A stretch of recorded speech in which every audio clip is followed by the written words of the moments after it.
जयदीप, मैं आपसे जानना चाहता हूँ क्या भविष्य देख पा रहे हैं इतने कुछ सुनने के बाद, इतने अखबारों को पढ़ने के बाद?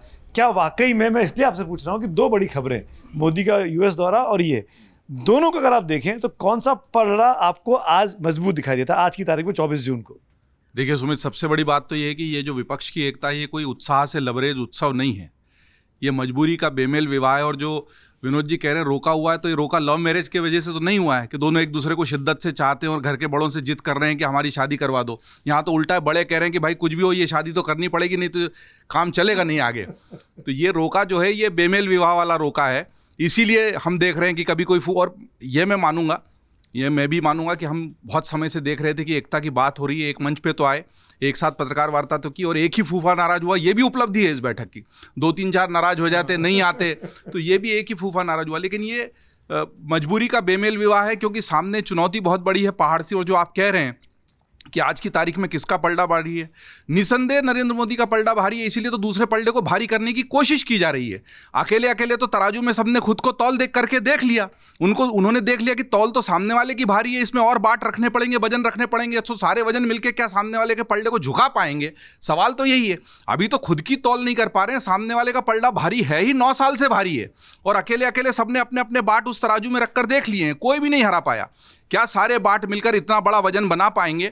उसमें मेरे 2 बहुत महत्वपूर्ण मुद्दे हैं सुमित। अगर ये सारी एकता सिर्फ इसलिए है कि मोदी हराओ और आप मोदी जी को कुछ ना कुछ बोलते रहेंगे और उस वजह से आप जीत जाएंगे, नहीं होगा। जो हर्षवर्धन कह रहे थे, मैं इससे सहमत हूं कि आप कोई मुद्दा नहीं लाएंगे तो इस विपक्षी एकता का कोई मतलब नहीं है। विपक्षी एकता किस मुद्दे पर है वो मेरे लिए सबसे महत्वपूर्ण है। अगर आप कहते हैं कि मोदी हराओ, नहीं चलेगा। आप कहेंगे लोकतंत्र खतरे में, नहीं चलेगा। लोग कहेंगे यार हम वोट दे रहे हैं, चुनाव हो रहे हैं, चुनावों में मशीनें लगी हैं, वीवीपैट में देखा जा रहा है। बिहार और उत्तर प्रदेश के वो दृश्य जब बूथ लूट लिए जाते थे, वो इतिहास की बात हो चुकी है। उसके बाद भी आप अगर लोकतंत्र को ही गाली देकर अपनी विपक्षी एकता करना चाहते, नहीं चलेगा। आप देश में खड़े होकर कह रहे हैं कि लोकतंत्र खतरे में है, आप अमेरिका की धरती पर, ब्रिटेन की धरती पर कह रहे हैं कि लोकतंत्र खतरे में, तो इससे बड़ी स्वतंत्रता और क्या हो सकती है?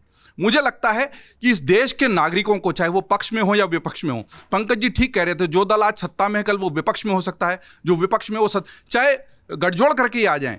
कितने उदाहरण विनोद जी ने दिए, गठजोड़ की सरकारें इस देश में चली है। कम से कम इस देश को बदनाम मत कीजिए, इस देश के लोकतंत्र को बदनाम मत कीजिए। अपने मुद्दों पर लड़िए, जनता के विकास के लिए लड़िए, बेरोजगारी महंगाई के मुद्दे उठाइए। जनता वाकई अगर त्रस्त है तो उस जनता का हाथ पकड़ के कहिए कि हम तुम्हारे को इस परेशानी से निजात दिलाएंगे और दूर ले जाएंगे। वोट लीजिए ना।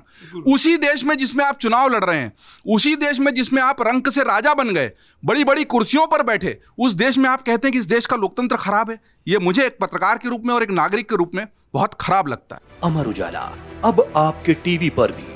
अपने स्मार्ट टीवी पर YouTube पर सर्च करें अमर उजाला, चैनल सब्सक्राइब करें और देखें ताजा खबरें, वो भी HD क्वालिटी में। और हाँ, बेल आइकन दबाना ना भूलें ताकि हर खबर हो आपके घर। अमर उजाला, निष्पक्ष, निर्भीक, निरंतर।